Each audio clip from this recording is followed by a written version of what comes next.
Assalamualaikum teman-teman, seperti biasa sebelum mulai Mimin mendoakan semoga teman-teman semua selalu dalam keadaan sehat walafiat. Oke, kali ini kita akan melanjutkan Martial Master versi novel bagian 1818. Bagi yang baru bergabung, selamat bergabung, dan bagi yang belum subscribe dululah agar Mimin tambah semangat lagi nih bikin videonya. Oke, kalau sudah kita langsung masuk ke isi ceritanya.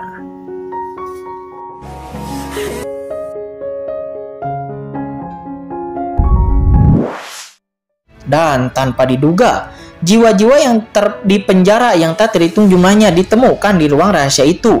Jiwa-jiwa ini telah ditempa siang dan malam, dan mereka telah berubah menjadi jiwa-jiwa yang penuh kebencian.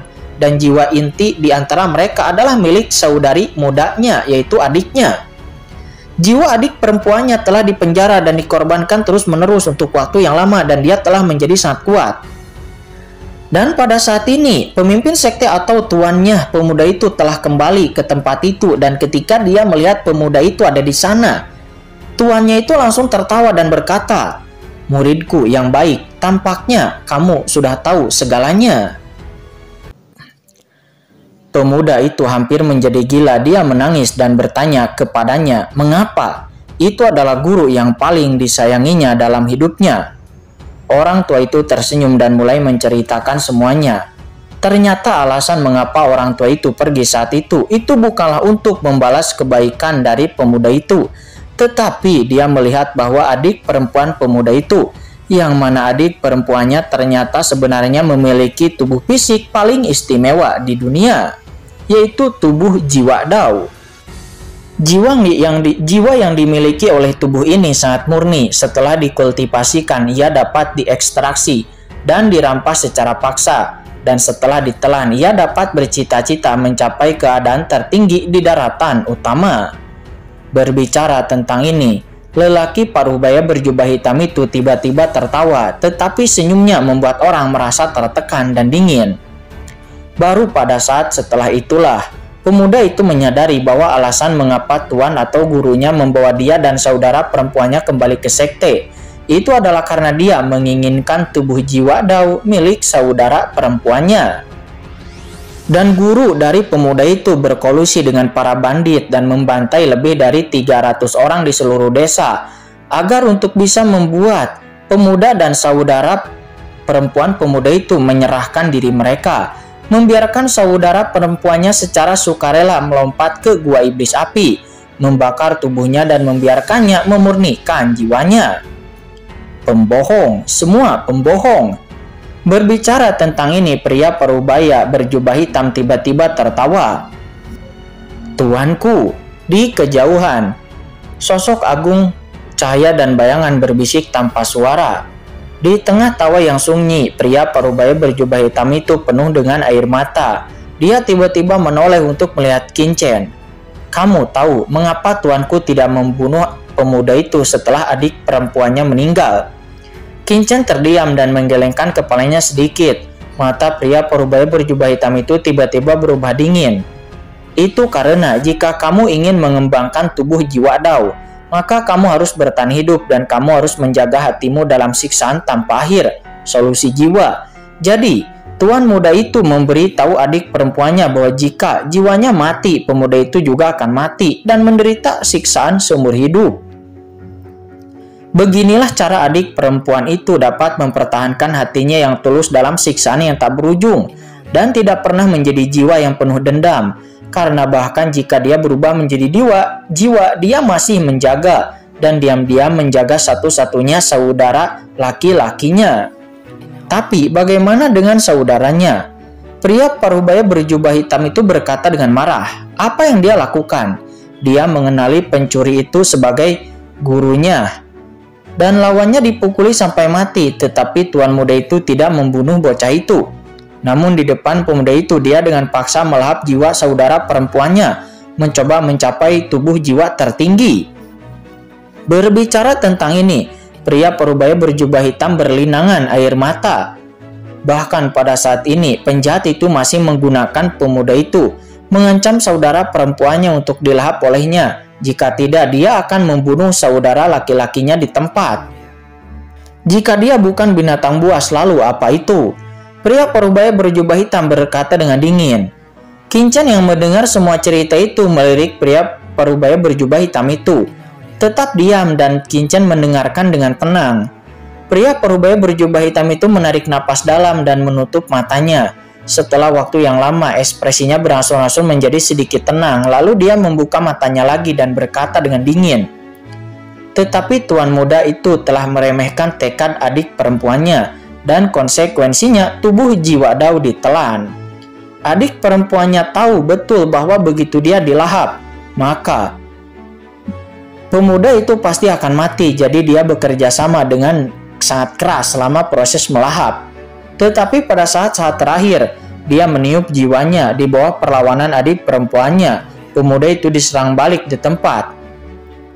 Dan pemuda itu juga memanfaatkan kesempatan itu dengan putus asa mengeluarkan teknik rahasia dan mengambil kesempatan untuk membunuh penjahat itu.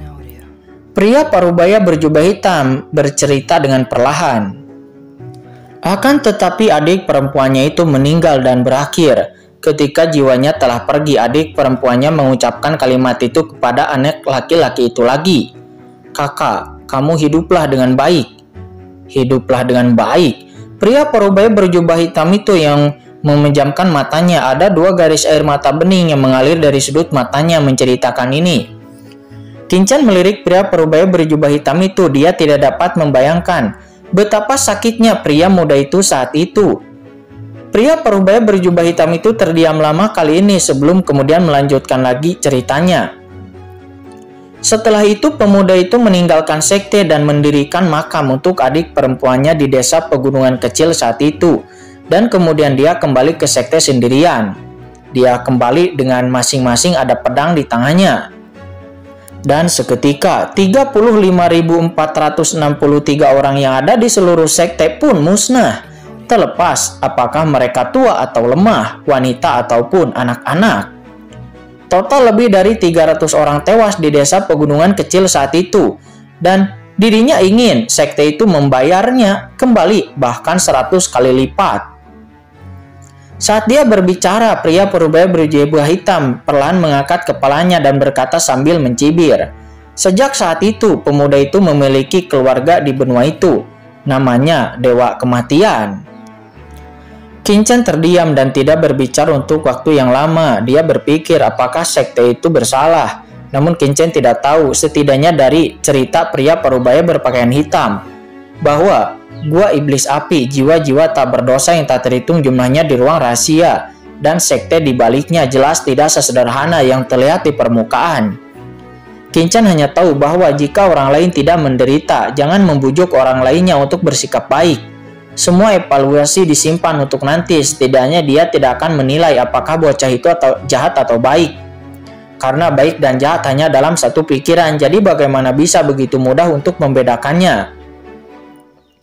Kinchan diam-diam menatap pria parubaya berpakaian hitam itu. Pria parubaya berpakaian hitam memejamkan mata dan berkata perlahan. Setelah membantai sekte, pemuda itu mulai jalannya mencari Taoisme. Melakukan hal-hal yang menentang langit, membunuh semua yang ada di dunia, yaitu orang munafik dan yang jahat, dan lambat laun tangannya berlumuran darah. Tetapi dia tidak peduli dan dia tidak pernah mengatakan bahwa dia orang baik. Di jalan pencarian, banyak orang mengejar dan ingin membunuhnya, mencaci makinya, dan menuduhnya. Tetapi semua orang yang menindasnya, mempermalukannya, dan menertawakannya. Sebelum pada akhirnya dia menjadi legenda di benua ini. Dan setelah itu tidak ada lagi yang meremehkannya. Membunuh 1 orang itu adalah kejahatan, membunuh 10.000 orang adalah pahlawan, dan membunuh 1 juta orang adalah pahlawan di antara para pahlawan. Ketika seseorang benar-benar tak terkalahkan, maka tidak akan ada yang akan memarahinya, tetapi hanya memujanya, takut padanya, dan mengaguminya. Mentalitas macam apa ini? Namun begitulah sifat di dunia ini. Kemudian pemuda itu menjadi lebih kuat. Dia pergi ke dunia yang lebih megah dan datang ke alam semesta yang tak terbatas. Juga banyak orang yang ingin mengejar dan membunuhnya. Dan mereka yang mengejar membunuhnya jauh dari sebanding dengan mereka yang ada di benua terpencil saat itu. Berkali-kali pemuda itu berjalan di ambang kematian dan dicekik oleh dewa kematian. Pria parubaya berpakaian hitam mengangkat kepalanya, matanya tenang. Tapi bahkan di saat yang paling putus asa pun pemuda itu tidak pernah berpikir untuk mati. Karena selalu ada 4 kata di dalam benaknya, yaitu hidup dengan baik. Pria parubaya berjubah hitam itu berkata dengan acuh tak acuh. Pemuda itu membunuh sepanjang jalan menuju pencerahan dan tidak ada yang bisa menghentikan pertumbuhannya. Setelah tahun-tahun itu, pemuda itu menjadi tak terkalahkan di dunia dan dia juga mengetahui banyak rahasia di dunia. Ternyata setelah seseorang meninggal, asapnya menghilang, tetapi dia akan bereinkarnasi ke suatu tempat yang disebut dunia bawah. Pemuda itu telah berkultivasi dengan gila-gilaan dan tumbuh terus-menerus selama bertahun-tahun dan sebenarnya dia selalu memiliki mimpi dalam hatinya, yaitu dia dapat membalikan jalan hidup dan mati dan menghidupkan kembali saudara perempuannya. Tapi bagaimana ini mungkin? Karena tidak peduli seberapa kuat seseorang, tidak ada cara untuk bisa menghidupkan kembali orang yang mati dan akan tetapi sekarang pemuda itu telah menemukan sebuah harapan. Karena dia mengetahui setelah seseorang meninggal dia akan memasuki surga kematian di dunia bawah dan lalu memasuki siklus baru atau menjadi makhluk dunia bawah atau bereinkarnasi. Meskipun jiwa adik perempuannya tersebar saat itu, dia terlahir dengan tubuh jiwa yang hebat. Begitu dia meninggal, dia akan dibangkitkan di sungai roh yang mati menjadi roh di sungai roh-roh orang mati dan tidak akan memasuki reinkarnasi. Jadi akhirnya pemuda itu ada di sini. Dia datang ke dunia bawah legendaris sendirian untuk memancing adiknya keluar dari sungai mayat hidup dan membiarkannya menjalani kehidupan lain. Tapi dunia bawah adalah tempat reinkarnasi, sisi gelap laut kosmik. Ada orang-orang kuat seperti awan di tempat ini dan sungai roh mayat hidup itu adalah sungai induk dunia bawah. Tidak mudah untuk mendapatkan kehidupan darinya dan secara paksa melanggar aturan dunia bawah. Pria parubaya berjubah hitam terus melanjutkan ceritanya. Namun setelah itu, pemuda yang telah mengetahui kebenaran itu, dia tidak mundur. Musuh yang tak terhitung jumlahnya datang satu demi satu, tetapi dia tidak takut. Dia terus berjuang menaiki dunia bawah dengan satu pedang, mengalahkan orang-orang kuat yang tak terhitung jumlahnya, dan melewati kesulitan yang tak terhitung jumlahnya. Akhirnya ketika pemuda itu datang ke sungai roh orang mati, dia juga menemukan jiwa saudara perempuannya dari sungai dan memancing jejak jiwanya. Berbicara tentang ini, mata pria parubaya berjubah hitam memiliki sentuhan cinta. Akan tetapi pemuda itu pada akhirnya menyinggung keberadaan paling kuat di dunia bawah, yaitu dewa dunia bawah. Dan jika kamu ingin mengambil jiwa saudara perempuanmu dan terlahir kembali di bawah sinar matahari, maka kamu harus mengalahkan dewa dunia bawah dulu. Berbicara tentang ini, pria parubaya berjubah hitam perlahan menutup matanya. Akan tetapi dewa dunia bawah benar-benar sangat kuat. Meskipun pemuda itu sudah tak terkalahkan di dunia ini, namun dia memiliki sedikit lawan di lautan alam semesta kosmik ataupun dunia bawah. Tapi dewa dunia bawah itu lahir dengan mematuhi keinginan asli dunia bawah yang telah mencapai keberadaan tertinggi di jalan kultivasi dan juga mengendalikan semua aturan hidup dan mati dunia bawah. Dan di dalam pertempuran itu, pertempuran antara pemuda itu dan penguasa dunia bawah, langit runtuh dan bumi hancur. Dewa dunia bawah terluka parah, akan tetapi pemuda itu juga jatuh ke dunia bawah dan dia tidak pernah menghilangkan jejak saudara perempuannya. Jiwanya telah menjadi penyesalan seumur hidupnya. Mendengar semua cerita itu, Kincen menghela napas dalam di dalam hatinya dan tidak bisa berbicara. Pria parubaya berjubah hitam tiba-tiba berkata, "Kamu seharusnya sudah menebaknya. Akulah pemuda itu," kata pria parubaya berjubah hitam itu. Dia mengakui bahwa yang selama ini dia ceritakan dan pemuda itu ternyata adalah dirinya sendiri. Kincen menatap pria parubaya berjubah hitam itu tanpa rasa terkejut di matanya. Kincen sudah menebaknya. Pria parubaya berjubah hitam itu berkata, "Sebenarnya aku sudah lama jatuh. Apa yang kamu lihat sekarang itu hanyalah obsesiku. Tetapi jika keinginan ini tidak terpenuhi, lalu bagaimana obsesiku bisa dihilangkan? Awalnya, kupikir aku tidak akan pernah bisa menemui keinginanku dengan seseorang dalam hidup ini sampai aku melihatmu. Pria parubaya berjubah hitam tiba-tiba menatap Kincen. Kincen pun menatap pria berjubah hitam itu dengan ekspresi tercengang. Pria parubaya berpakaian hitam itu menatap lurus ke arah Kincen dan tiba-tiba berkata, "Jiwa adikku ada padamu," kata pria berjubah hitam. Mendengar itu ekspresi Kincen tetap tenang, namun dia terdiam sejenak dan menganggukkan kepalanya lalu berkata, dia memiliki terlalu banyak keraguan tentang Xiao Xiao dan Kincen akhirnya tidak mengerti sampai kemudian Kincen mendengar seluruh cerita dari pria parubaya berjubah hitam itu. Ya, Xiao Xiao. Xiao Xiao, gadis kecil itu, dia adalah adik perempuan yang disebutkan oleh pria parubaya berjubah hitam ini. Dan itu adalah jiwa yang diambil oleh pria berjubah hitam ini dari sungai kematian. Ya, Xiao Xiao, kata pria parubaya itu.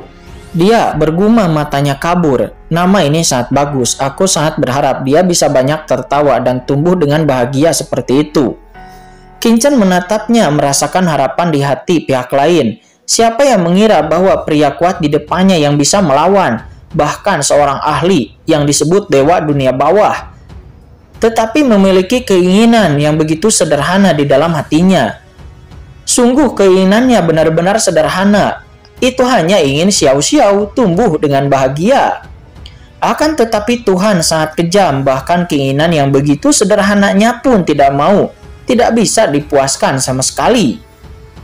Sebenarnya obsesiku tidak bisa bertahan lama, kata pria parubaya berjubah hitam tiba-tiba berkata. Kincen merutkan kening.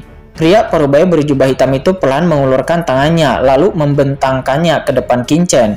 Di tubuh kehampaannya ada sajak daun misterius dan gelap yang mengalir yang berisi kengerian kematian yang berdebar-debar. Dahulu kala ketika aku bertarung melawan dewa dunia bawah, aku terluka parah dan jiwaku tercerai-berai. Sekarang obsesi ini juga terkikis oleh kekuatan dewa dunia bawah dan tidak banyak waktu bagiku tersisa. Mengatakan ini dia menoleh untuk melihat Kincen dan berkata dengan sungguh-sungguh, tujuan obsesiku ini bukanlah untuk menemukan penerus atau membiarkan seseorang mewarisi kekuatanku atau untuk membalaskan dendamku kepada dunia bawah, tetapi untuk kembali ke lautan ataupun untuk kembali ke lautan kosmik. Karena apa yang aku inginkan hanya menjaga saudara perempuanku dan tidak membiarkan siapapun menyakitinya. Mengatakan ini pria parubaya berjubah hitam menatap Kincen. Alasan mengapa Xiao Sha memintamu untuk memperbaiki pembatasan pola rahasia ini sebelumnya, itu adalah untuk meninggalkan bekas di tubuhmu. Ketika tubuh terbentuk, maka Xiao Sha akan menyatu ke dalam jiwamu. Mengendalikan hidup dan matimu hanya dengan cara ini. Xiao Sha dan aku akan dapat mempercayaimu dengan saudara, menjaga saudara perempuanku. Kata pria parubaya berjubah hitam. Mendengar itu, Kincen pun tiba-tiba mengerti dan menyadari. Kincen akhirnya memahami semua ini dan juga memahami tujuan dari sosok agung cahaya dan bayangan sebelumnya. Karena Xiao Xiao ada di dalam tubuhnya dan dia masih terlahir dengan tubuh jiwa Dao, roh asli di sungai roh mayat hidup. Begitu seseorang melihatnya, maka Xiao Xiao akan menjadi eksistensi yang didambakan oleh semua ahli kuat. Karena jika seorang kultivator dapat menelan Xiao Xiao, maka dia dapat mencapai ranah tertinggi Dao dan mencapai tubuh jiwa tertinggi dan bahkan dapat berkomunikasi dengan sungai panjang roh mayat hidup dan bahkan mengendalikan reinkarnasi banyak jiwa di sungai panjang roh mayat hidup. Kultivator hebat mana di dunia ini yang tidak akan tertarik dan mengincar Xiao Xiao? Otoritas macam apa ini? Ini tidak hanya di alam bawah, tetapi juga merupakan daya tarik yang sangat besar bagi praktisi-praktisi kuat di lautan kosmik. Bahkan bagi ahli yang kuat seperti 4 kaisar agung besar dunia bawah. Melahap dan melahapnya itu adalah godaan yang tak tertahankan. Melahap Xiao Xiao benar-benar sangat besar manfaatnya.